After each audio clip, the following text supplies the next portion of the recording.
Welcome to this explainer. Today we're going to look deep into the real reasons why you feel so lost and crushed when things go wrong. We have some amazing ideas from modern science and ancient wisdom to share with you. So, let's get right to it. Okay, let's start by asking a question that bothers almost all of us when we face a painful mistake. Why do our mistakes feel like they will last forever? You know that feeling, right? You try something, it falls apart completely, and suddenly it feels like this one failure has decided your entire future. Well, to understand why we get stuck in this bad loop, we actually have to start by looking at what happens before the failure even occurs. We have to look at what happens when we are just drifting along with no plan. Section 1. The desert of no direction.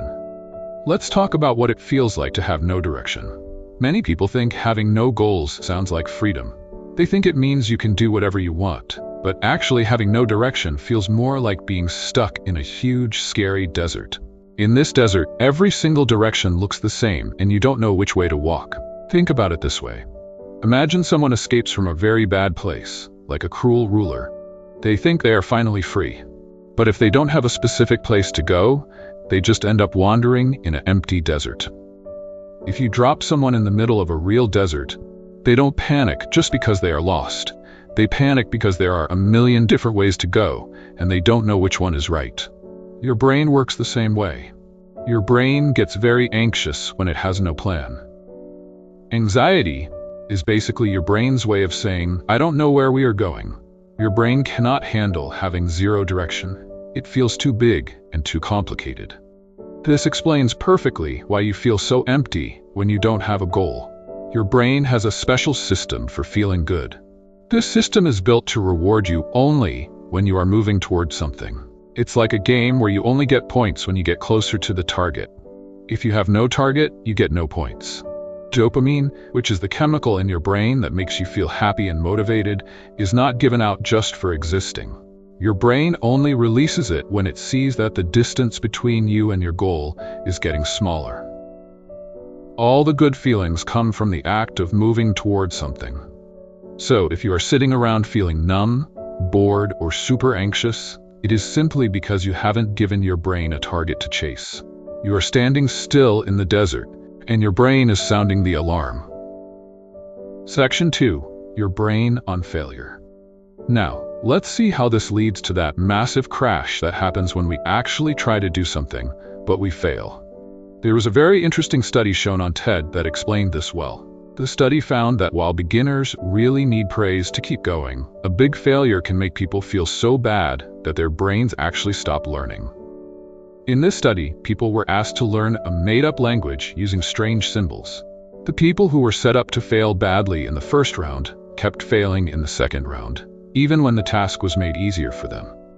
Why did this happen? Because the hit to their pride was so huge that their brains literally closed the door on new information. The pain of feeling like they were not good enough took over completely. It hijacked their ability to learn the task. Now let's look at this idea called a prediction error.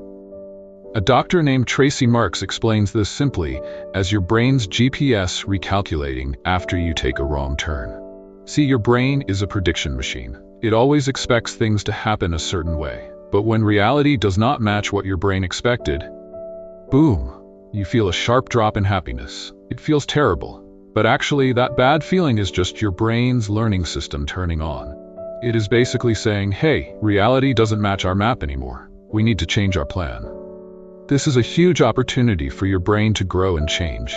The problem is that we often just repeat our mistakes instead of fixing our map. Why? Because strong emotional blockers trigger a massive reaction in our brains. This reaction turns off the smart, logical part of our brain, the prefrontal cortex, and dumps us straight into survival mode. Instead of acting like a calm GPS system, the fear center of our brain, the amygdala, flares up with shame, frustration, and anxiety. We avoid thinking about the mistake because, honestly, it just hurts too much. Or if we believe that our intelligence is fixed and cannot change, we take the error as hard proof that we just aren't smart enough. We completely miss the lesson because we are too busy trying to survive the emotional blow. Section 3.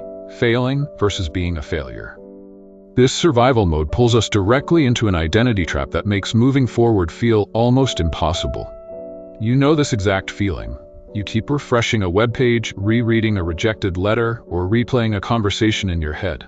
You are secretly terrified that you have been exposed as incapable. At this stage, this behavior isn't even about the result anymore. It is a very specific kind of dread. It is the feeling of being caught. You didn't just want the project to succeed.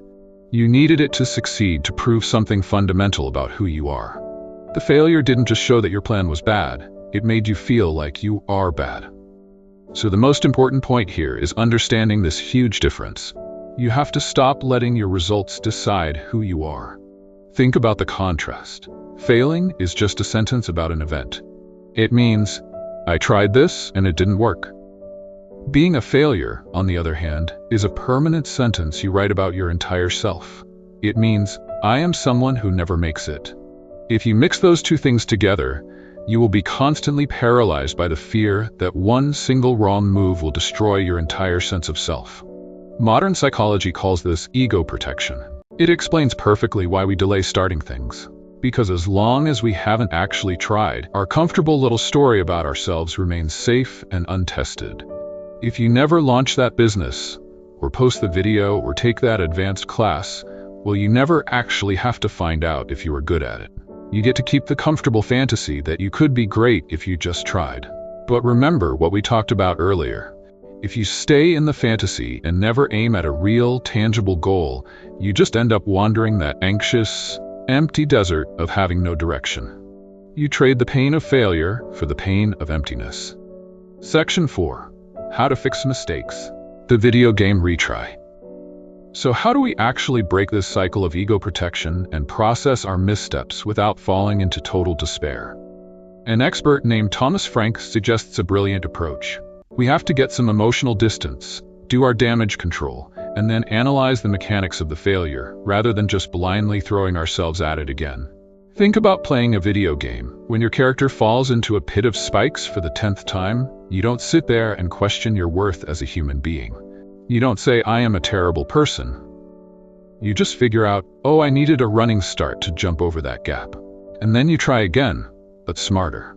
To do this in real life, you have to let the emotional sirens in your brain quiet down first. Sleep on it. Play a game. Talk to a friend.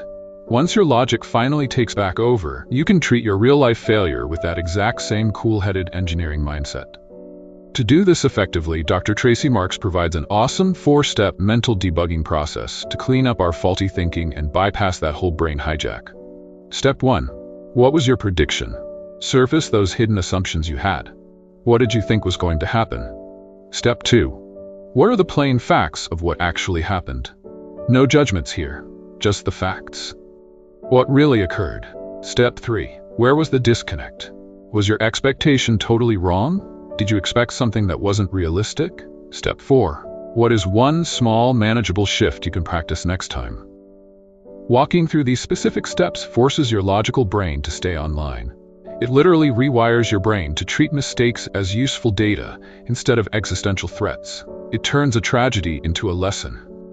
Section 5. The effort is the win. This brings us to our final and probably most profound shift.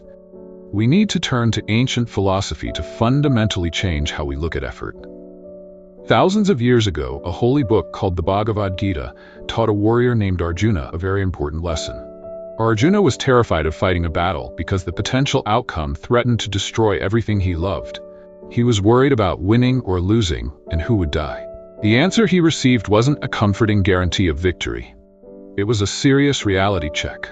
The teaching said, your only job is to act honestly with what you have. The outcome itself was never yours to control in the first place. You cannot guarantee the results of your actions. Asking for both growth and absolute certainty, those are completely opposite requests. The literally only thing that is fully yours is the effort you put in. Buddhist philosophy mirrors this perfectly too. It shows us that when we inevitably face life's unfairness, our true power lies entirely in managing our internal perspective, rather than trying to force external outcomes. Think about it. So much of our anxiety comes from trying to manipulate things that are strictly out of our control. Other people's opinions are out of your control. totally unfair situations are out of your control. The final outcome of a project is often out of your control. When life doesn't go your way, you just have to analyze what is actually in your control. If it's your mistake, great, you correct it. If the situation is out of your hands, the only logical step is to change your perspective. Because honestly, when we expect life to be perfectly fair and outcomes to always match our effort, we are practically guaranteeing our own suffering. As these teachings point out, life is inherently a little bit unfair and filled with the unexpected. If you walk into every single situation demanding that your effort yields the exact fruit you envisioned, you're going to be in constant agony. Releasing the outcome doesn't mean you don't care. It just means you stop expecting the universe to act like a vending machine, where effort equals an automatic, highly specific reward. Sometimes you put money in, and the snack gets stuck. That doesn't mean you didn't put the money in correctly. It just means the machine is broken. I'm going to leave you with this final thought. If the universe ultimately handles the results, and you only ever controlled the effort, why are you carrying the weight of the entire world on your shoulders? Next time you face a massive failure, try asking yourself if you genuinely put in an honest effort. Because if you did, that is your win right there. The rest, it was never up to you anyway. Thank you so much for joining me for this explainer. Keep aiming forward, keep debugging those mistakes, and most importantly, keep your identity completely separate from your results. Catch you next time.